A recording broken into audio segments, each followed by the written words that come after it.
So I was going to make a video talking about my recent tournament results, but to be honest, when I was planning it, it all came down to how damn excellent the Khorne Lord of Skulls is. So I'm going to focus on this unit and draw on my own limited experience, as well as what some others have been talking about. To kick off, let's look at the stats of this monstrosity. Coming in at anywhere between 435 to 480 points, depending on the upgrades, there's a small amount of versatility when fitting the Lord into your list. With the chapter approved changes to bring in Lord of Wars, it only costs 1 CP now, which is pretty huge for an army that really relies on its stratagems for successful murder. I think the Hades Gatling Cannon should almost always be chosen over the Skull Hurler unless you have a very horde based meta or really need the points. As for the second weapon option, any of them are a decent choice, but I think the Demon Gore auto hitting with 3 damage is the best choice. I hate D6 weapons as a rule, but you have to pick one. I don't think the Gore Storm is really worth it comparatively, but the Ica Cannon may actually be useful if you need the points, and want to keep the Khorne Lord of Skulls back a little ways due to its consistent strength 7, -4, and 48-inch range. Overall, the Lord of Skulls rocks awesome stats. Regardless of losing any of its 28 wounds, it hits on 3s at range and in combat. It's T8 with a 3-up, 5-up. Its move does degrade from 10 to 7 and then 4, and its strength from 10 to 8 and then 5, but its attacks upgrade from 4 to 6 to 8. Plus, it's also affected by Hateful Assault. A final note on the model itself, it sits at about 7.5 inches tall, so many popular brands of terrain actually give it true line of sight protection if you position it right, which is incredibly important. Okay, so I've run 3 games with the Lord of Skulls, and aside from my own mistakes, it did really well in every game. Versus Sisters, I didn't play it as well as I should, but it just tanked an incredible amount of damage and forced my opponent into some really difficult decisions. Against Grey Knights, I made a mistake with screening, and so my Lord of Skulls suffered some atrocious mortal wound damage, but versus the Black Templars, it devoured its way through everything it touched. So here's what I learned. First, positioning is key.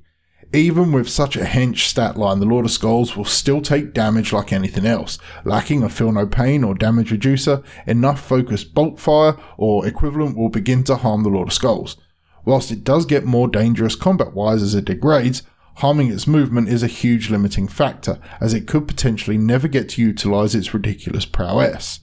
The only defensive ability World Eaters can lay on the Lord of Skulls is Benediction of Darkness from the Apostle, and any attempts to hide it from line of sight. I recommend both, setting up the line of sight either behind true line of sight blocking terrain or out of threat range of Melter and Las Cannon type guns is absolutely vital. If you don't go first, you're going to want this big boy on his top profile to start threatening the centre field. Second, supporting the Lord of Skulls is also important. As I learned in my game versus the Grey Knights, the Lord of Skulls may tough it out against firepower, but mortal wounds will devastate him. Dedicating anything you can to absorb the smites is vital, whether cultists, a rhino, or any other disposable meat shield you can provide. Layering some protective meat around him versus psychic armies is absolutely vital. Third, be aggressive. Whilst the shooting profile on the Lord of Skulls is decent, he is more of a combat threat, being able to deal with anything. His sweep profile is absolutely nuts on his bottom profile, swinging up to 27 attacks at weapon skill 3, strength 5, -2, damage D3. Making sure he is deployed near an avenue of decent travel and with targets he'll want to charge is vital. Getting him onto a central objective or locking down an enemy quadrant is what the Lord of Skulls is here to do, whilst the remainder of your force scores you points. If you can somehow get him into the meat of the enemy on full health and tag a couple of primary assets early in the game, you've given yourself a huge advantage. In summary, the Lord of Skulls is a unit. Sure, it's 25% of your army, but with some canny play and access to solid fickle dice mitigation through Demon Forge, he absolutely has the capacity to trade well in every game, combining tanky resilience, accurate withering firepower, and obscene melee output.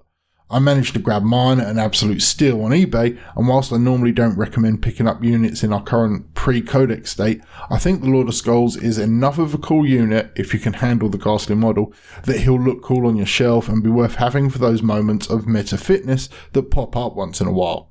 It's hard to predict what it'll look like with new rules. We've not really seen anything comparable drop yet outside of Forge World, which is a different kettle of fish. I expect he'll retain his core nature, perhaps shifting towards being more anti-vehicle in close combat. I very much doubt we'll see Demon Forge remain, except maybe as like a 2CP stratagem for the Iron Warriors or something like that.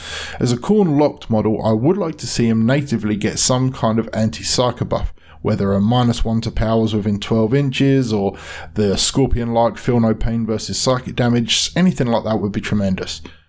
So let me know in the comments what you'd like to see for the Lord of Skulls, and whether you've even used one, how it's done for you. If you've made any conversion variants, drop some pictures into our Discord or tag me on Instagram. I'm really interested in seeing those cool models. But until next time folks, stay healthy, stay safe, and kill main burn.